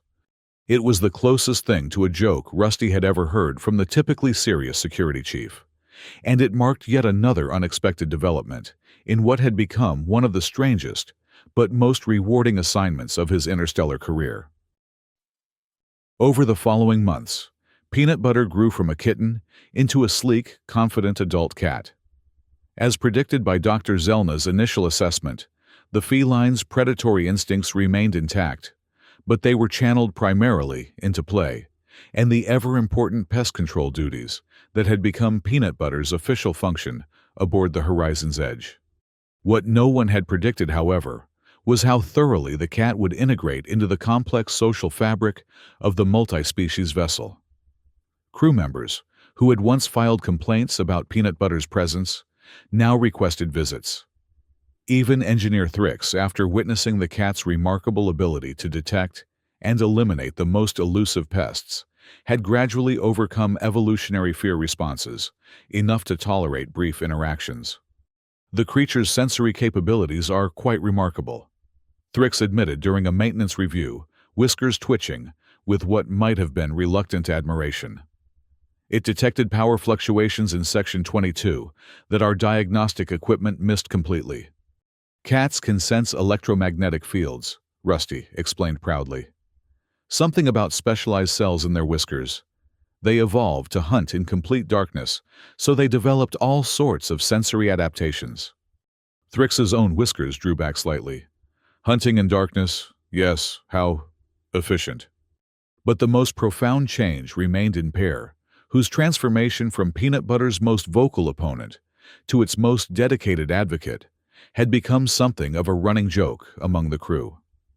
The security chief took these good-natured teasing with surprising grace, his feathered crest rising and falling in patterns that those who knew him well now recognized as his version of self-deprecating humor. Security assessments must adapt to new intelligence, was all Pear would say when directly questioned about his changed perspective. Maintaining outdated threat evaluations in the face of contradictory evidence is inefficient and potentially dangerous. What Pear didn't publicly acknowledge, though Rusty had his suspicions, was how the security chief had begun to study Earth feline behavior with scientific precision, even going so far as to request specialized data packages during the ship's regular information updates from central databases. Rusty had glimpsed technical manuals with titles like Felis Catus Evolutionary Biology and Behavioral Patterns, and Companion Species of Earth, Historical Coevolution with Humans, on Pear's workstation during security briefings. The true extent of Pear's dedication became clear approximately 6 standard months after Peanut Butter's arrival aboard ship, when a minor medical situation arose that caught everyone by surprise. "Oxidized to medical bay urgent, but not emergency," came Dr. Zelna's voice over Rusty's personal communicator as he was completing a routine maintenance cycle on the ship's waste reclamation systems. "On my way," Rusty responded quickly, securing his tools. "What's happened? Did I throw my back out lifting that coolant cylinder yesterday after all?" "Not your medical status," the doctor clarified. "Your pet requires attention." A cold spike of worry shot through Rusty's chest. "Peanut Butter, what's wrong? Is PB hurt?" "Not injured. Situation complex. Explanation awaits your arrival." Rusty hurried to the medical bay, various worst-case scenarios playing through his mind. Had Peanut Butter accidentally ingested something toxic, encountered some alien pathogen that affected Earth biology, developed some strange space illness that Dr. Zelna couldn't identify? What he found instead was Peanut Butter comfortably settled on an examination table, looking perfectly healthy and content, while Pear hovered nearby with his feathered crest fully erect in what appeared to be agitation rather than aggression. Dr. Zelna stood beside them, her tentacles moving in the precise patterns that indicated careful medical observation. "What's going on?" Rusty demanded, immediately moving to check on Peanut Butter, who greeted him with a loud purr and a headbutt against his hand. "PB looks fine to me." "Your pet's condition is stable," Dr. Zelna confirmed. "However, a significant physiological change has been detected during routine security scanning." "Change? What kind of change?" Rusty asked, running his hands carefully over Peanut Butter's body, feeling for any abnormalities. Pear stepped forward, his voice unusually hesitant. "The ship's biosensors detected multiple distinct life signs in proximity when scanning your quarters earlier today. As you were known to be on duty in engineering, this triggered a standard security protocol. When I investigated, I found only your pet present, but the scanner continued to register multiple signatures." "I still don't understand," Rusty said, looking from Pear to Dr. Zelna in confusion. The medical officer's tentacles formed a pattern that in her species indicated something like a gentle correction. "Your pet is pregnant oxidize. The additional life signs are developing offspring within its reproductive system. Rusty stared at her, then at Peanut Butter, then back at Dr. Zelna. Pregnant. But that's impossible. There are no other cats on board. Unless... He trailed off, a sudden suspicion forming. Wait, when Peanut Butter was found at the bazaar. Precisely, Dr. Zelna confirmed. It appears your pet was already in the early stages of pregnancy when you acquired it. The vendor either was unaware or perhaps saw no reason to mention this fact during the transaction. The vendor skipped a few details when describing the maintenance requirements, Rusty muttered, still processing this unexpected development. So, Peanut Butter is going to have kittens. How many when? Based on my analysis of terrestrial feline reproductive cycles and the current developmental stage of the fetuses, I estimate birth will occur within approximately 15 to 20 standard days, Dr. Zelna replied. Ultrasonic imaging reveals 5 distinct embryos, all apparently developing normally. 5 kittens, Rusty repeated, a slow grin spreading across his face. Well, I'll be damned. Peanut Butter's going to be a parent. Purr, who had remained uncharacteristically quiet during this exchange, finally spoke up. This situation presents significant logistical and security considerations. The ship is not currently equipped to accommodate multiple additional predators, even juvenile ones. The security chief's tone was professional, but Rusty didn't miss the underlying tension, nor the way Pear's gaze kept returning to Peanut Butter, with what could only be described as concern. We'll figure it out, Rusty said with confidence he didn't entirely feel. Kittens are tiny. They won't take up much space, and they'll be even better at pest control once they're trained up a bit. The reproductive capabilities of Earth species continue to present unexpected challenges. Dr. Zelna observed her tentacles moving in a pattern that suggested scientific fascination rather than alarm. Most species aboard ship require specific environmental or chemical triggers to initiate reproduction, often with regulatory oversight. Your pet appears to have accomplished this autonomously and without any apparent difficulty. Earth life adapts and reproduces. It's what we do, Rusty said with a shrug.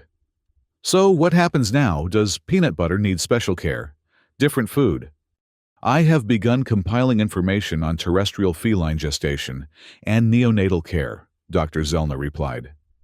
Preliminary data suggests increased nutritional requirements and the need for a secure, isolated birthing location. Beyond that, the process appears to be largely autonomous, requiring minimal medical intervention under normal circumstances. Purr stepped forward again, his crest now setting into a pattern that Rusty recognized as his official security business configuration. This development will need to be reported to Captain Vorlin immediately.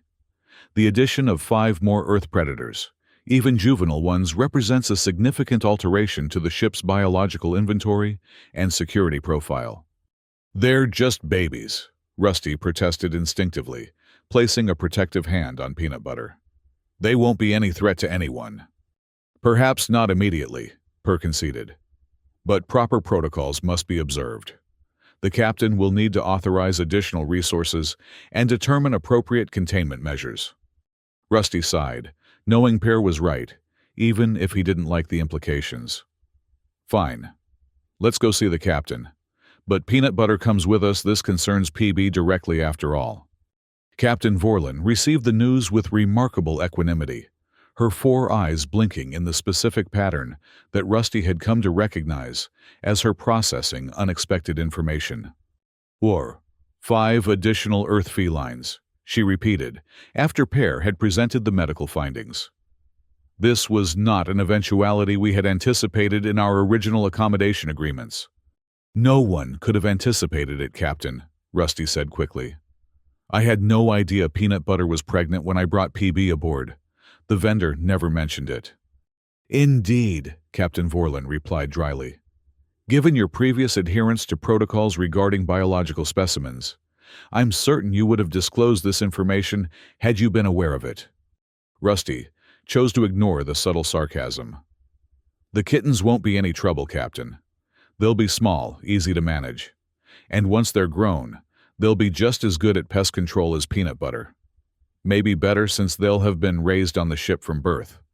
Captain Vorlin's upper eyes narrowed, while her lower ones widened that expression of extreme doubt that Rusty had seen all too often. That assumes we have sufficient pests aboard to justify maintaining a team of 6 Earth predators. Our current complement of 1 has already reduced the vermin population by an estimated 70%, according to engineering reports. There are still plenty in the outer hull sections, Rusty argued. The maintenance crews report finding nest colonies in the environmental ducts almost weekly, and some of those new spiral-backed crawlers from Nexus Station have been spotted in the hydroponics bay. Cats would be perfect for dealing with those. Captain Vorlin made a gesture that in her species indicated provisional acceptance. We will monitor the situation. For now, you are authorized to make necessary preparations for these offspring. Dr. Zelna will provide appropriate medical oversight, and Chief Purr will establish security protocols specific to juvenile predators. Purr's crest rippled slightly at this official assignment. I have already begun researching appropriate containment and socialization techniques for young Earth felines, Captain. My preliminary assessment suggests they will require a significant period of maternal care, followed by structured interaction with various environmental stimuli to develop appropriate hunting and social behaviors. Rusty glanced at Purr with newfound respect. The security chief had clearly been studying feline development far more extensively than required for basic safety protocols. Excellent, Captain Vorlin replied. I expect regular updates on the situation from both medical and security perspectives. Oxidize, you will remain the primary responsible party for all Earth felines aboard this vessel. Any incidents or complications will reflect directly on your service record. Understood, Captain. Rusty agreed readily. You won't have any problems with the kittens, I promise. As they left the captain's office, Peanut Butter still comfortably cradled in Rusty's arms. Purr fell into step beside them, his gait stiff with what seemed like barely contained excitement, rather than his usual military precision. We should begin preparations immediately, the security chief said. The berthing area must be secure, warm, and isolated from potential disturbances. Standard bedding materials will be insufficient. Specialized nesting components will be required. Rusty couldn't help smiling at Pear's obvious enthusiasm, thinly veiled behind professional concern. You've really been studying up on cat care, haven't you? Purr's crest rippled in what might have been embarrassment. Thorough research is fundamental to effective security protocols. Given the unique status of your pet aboard this vessel, understanding its biological imperatives and developmental requirements is simply due diligence. Uh-huh, Rusty replied skeptically. And I suppose the complete guide to feline enrichment and play behaviors I saw on your datapad last week was also due diligence. Predatory instinct management is a security concern. Purr insisted, though his crest betrayed him by fluttering in that now familiar pattern of amusement. Appropriate outlet for hunting behaviors reduces risk of unwanted targeting. Whatever you say, Chief Rusty agreed, not believing it for a second.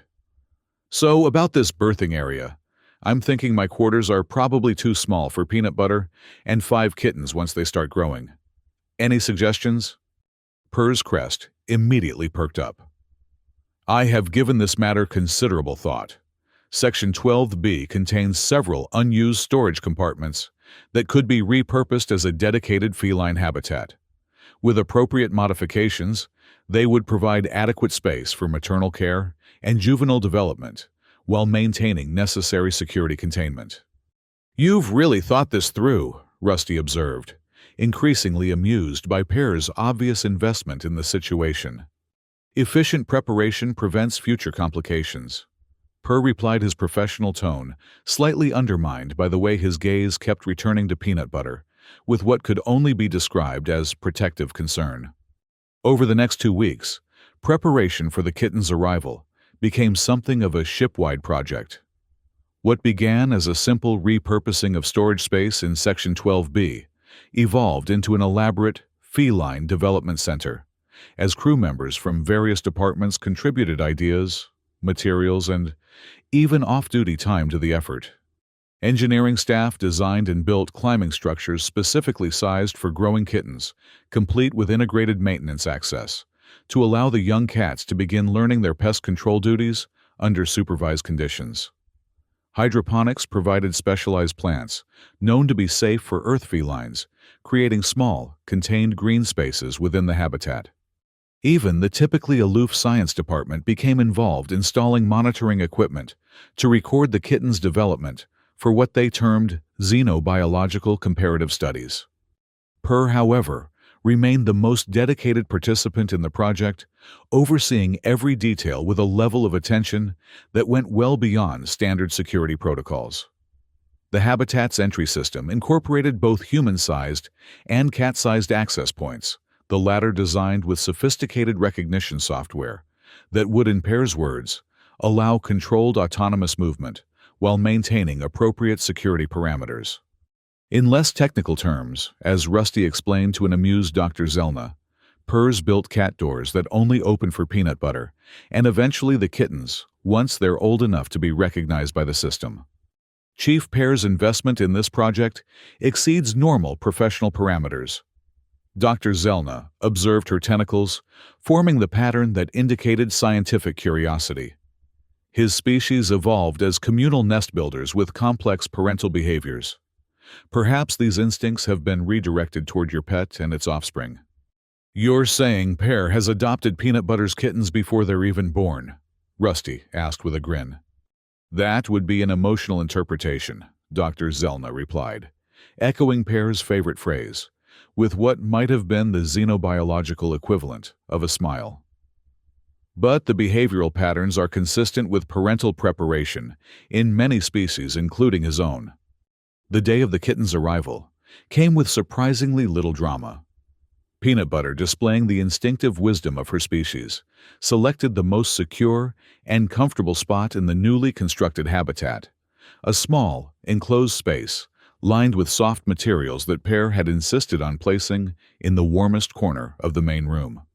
Rusty, who had been granted temporary relief from duty shifts to monitor the situation, found himself joined by Pear within minutes of Peanut Butter's first contractions. "How did you know?" Rusty asked, as the security chief arrived carrying a specialized medical kit that Dr. Zelna had prepared for the occasion. "I didn't call anyone yet." Pear's crest twitched slightly. "Security monitoring detected altered movement patterns and elevated temperature readings from your pet. Standard biological alert protocols."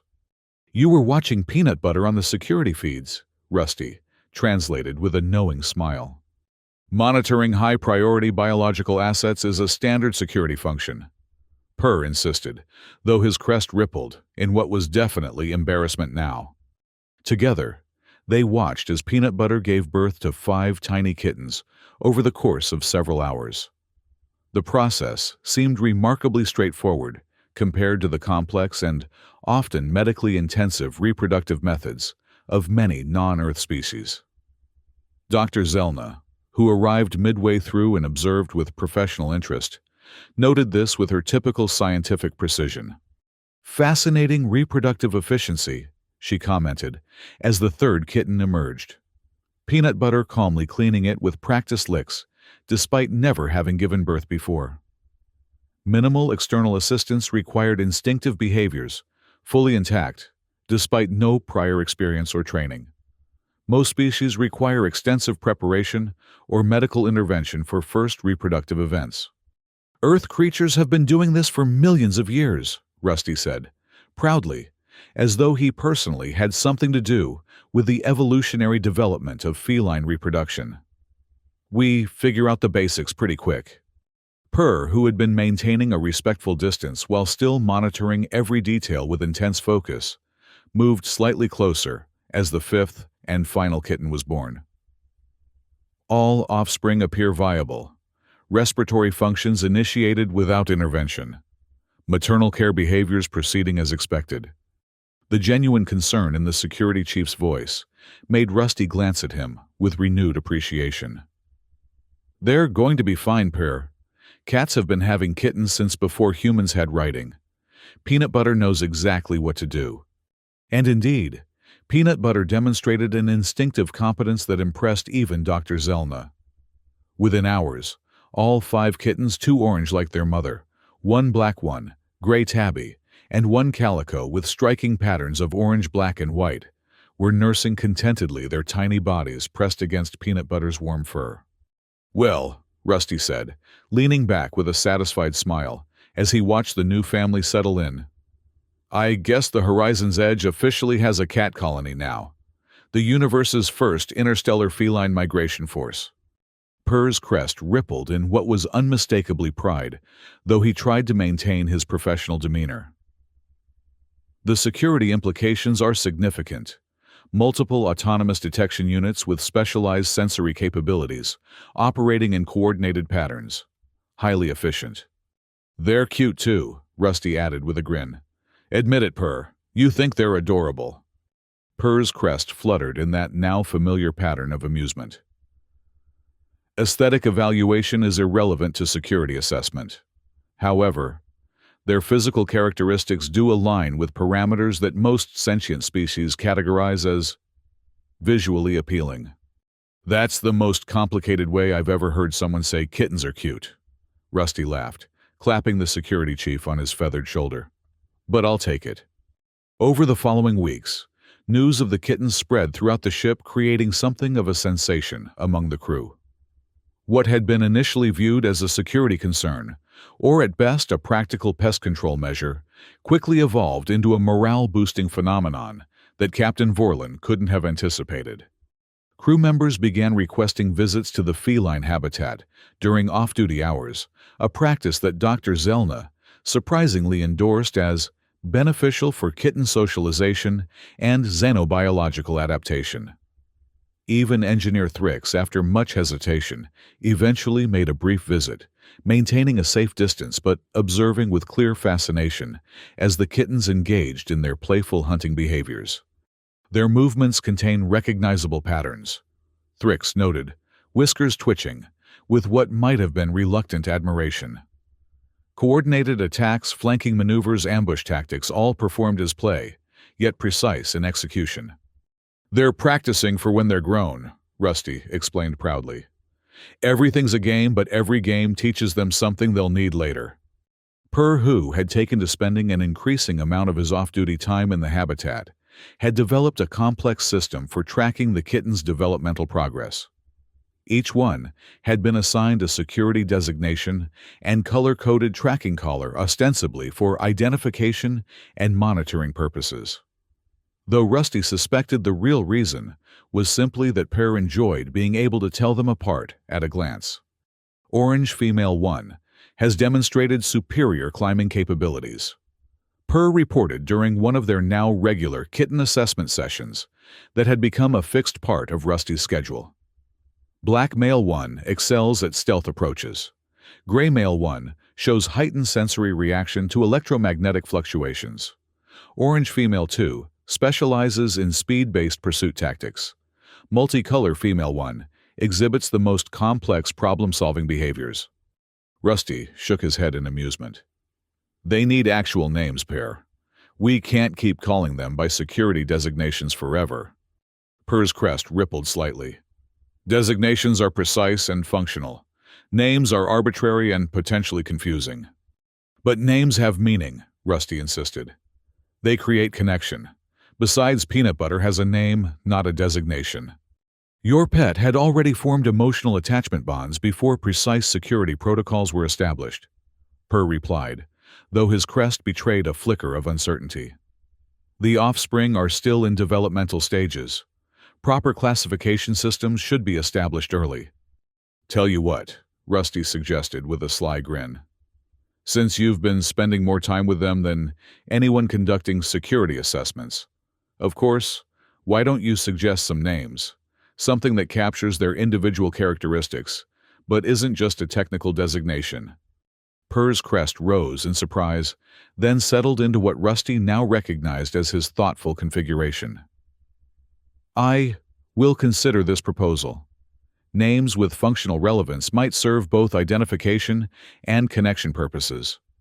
3 days later, Pear presented Rusty with a datapad containing what he termed nomenclature recommendations for each kitten. The security chief had clearly put considerable thought into the process, balancing descriptive accuracy with what he understood of human naming conventions for companion animals. The orange female with superior climbing skills became Skywalker, a reference Rusty found particularly amusing given Pear's usual literal-mindedness. The stealthy black male was designated Shadow, while the gray male with sensitivity to electromagnetic fields became Sensor. The swift orange female earned the name Dash, and the calico female with advanced problem-solving abilities was dubbed Puzzle. "These are perfect," Rusty said, genuinely impressed by Pear's choices. "They're descriptive but still have personality. I wouldn't have expected you to come up with names like these." Pear's crest rippled with what might have been pride. "I conducted research into human naming patterns for companion animals. Many follow functional descriptors or personality traits. These designations names provide both identification utility and what humans term character recognition." "Well, I love them," Rusty declared. "From now on, they're officially Skywalker Shadow Sensor Dash and Puzzle, the first generation of spaceborne Earthcats." As the kittens grew, they began venturing beyond their habitat, under supervised conditions, learning the layout of the ship, and as Pear had meticulously planned developing their pest control skills in carefully selected areas. Each had indeed developed distinct personalities and hunting styles, just as Pear's early assessments had suggested they would. Skywalker specialized in accessing high spaces that even adult maintenance workers struggled to reach, ferreting out pests in ventilation junctions and ceiling conduits. Shadow excelled at night hunting, often accompanying security patrols during sleep cycle hours, and detecting movement in darkened corridors that even the ship's advanced sensors sometimes missed.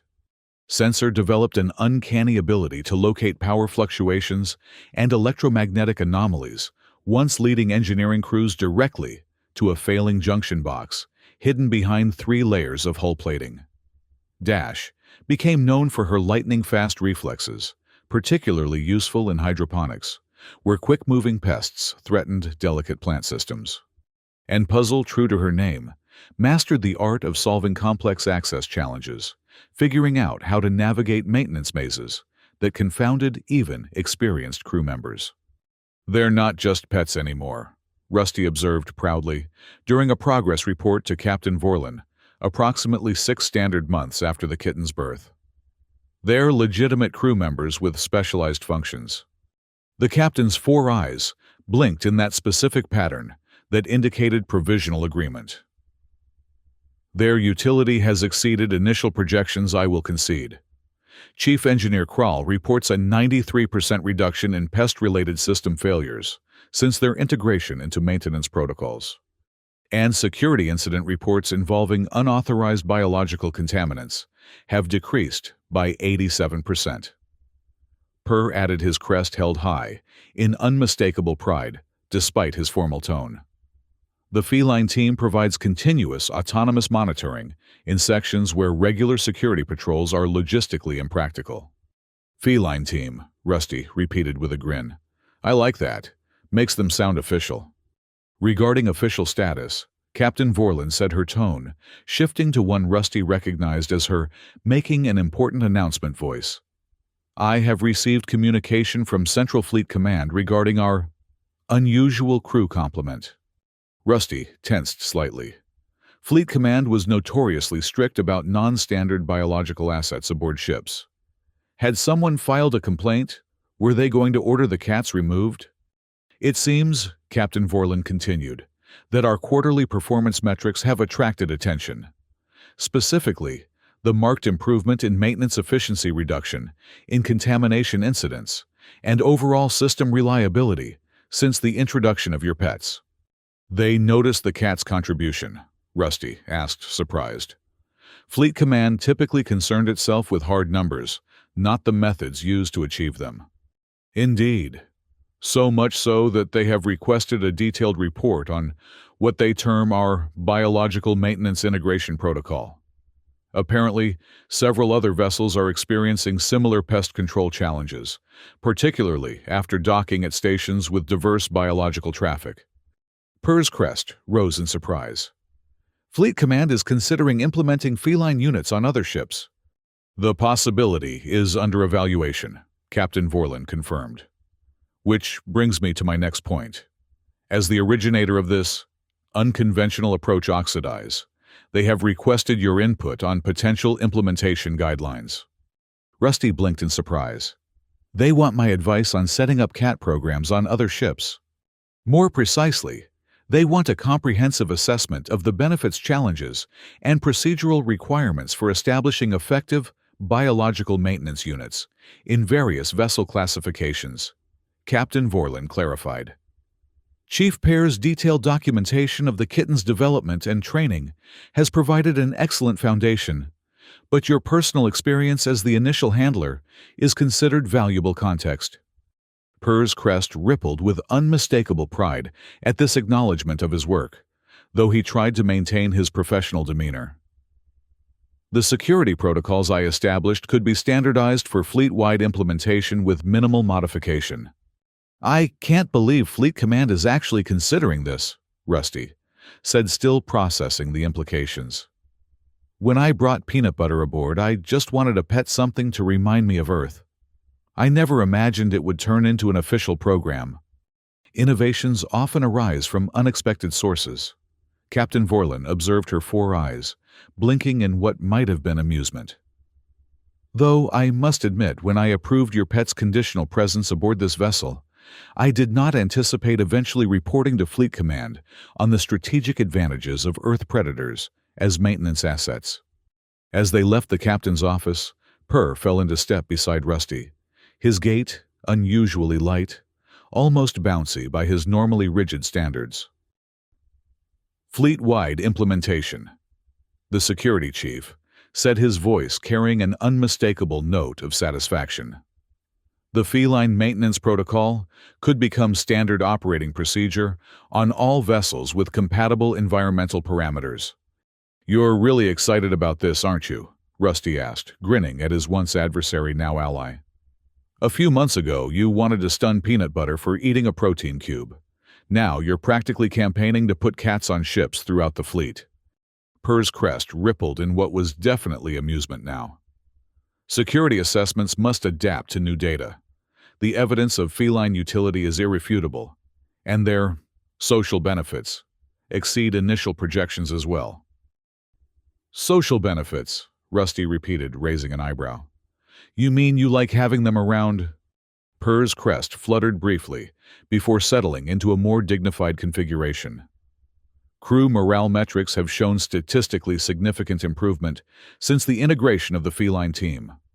Multiple species report reduced stress indicators after interaction sessions.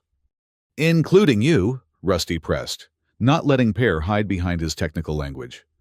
The security chief was silent for a moment, then replied with uncharacteristic directness. Yes, including me. They are remarkable creatures. Rusty clapped Pear on his feathered shoulder, a gesture that would have been unthinkable when they first met. Well, there you have it. The official security assessment: Earth cats are remarkable creatures. That should be the first line in our report to Fleet Command. Purr's crest rippled in definite amusement now. Perhaps a more technical opening would be appropriate for official documentation, but the sentiment stands.